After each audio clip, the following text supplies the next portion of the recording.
चांदवड कोर्टाच्या बाहेर नणंद भावजयमध्ये तुफान हाणामारी झाली। खावटी देण्याच्या वादावरून नणंद भावजयमध्ये हाणामारी झाल्या। नाशिकमधील चांदवडच्या न्यायालयाबाहेर नणंद आणि भावजयमध्ये तुफान हाणामारी झाल्याची घटना घडली।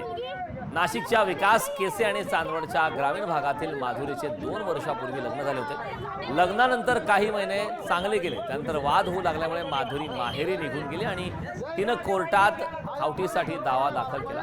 कोर्टात केस सुरू आहे, मात्र घटस्फोट झाले नसताना माधुरीने दुसरे लग्न केले असा आरोप विकासची बहिणीने केले। त्याचे पुरावे घेऊन आम्ही आलो असता आपलं बिंग फुटणार असल्याचं पाहून माधुरी आणि तिच्या दुसऱ्या पतीने मारहाण केल्याचा आरोप विकासची बहीण आणि वडिलांनी केला।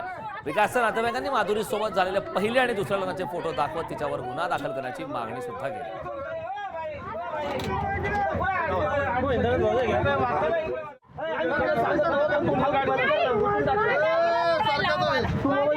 हिला सोडायला माझ्या फोन मध्ये व्हिडिओ शूटिंग आहे।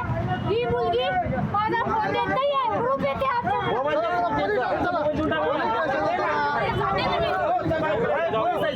पोलीस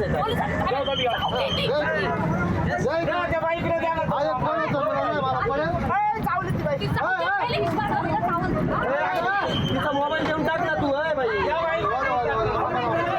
दुसरे लग्न करते लुटमार करते त्यांचे काय तुझे फोटो काढले या कमेंट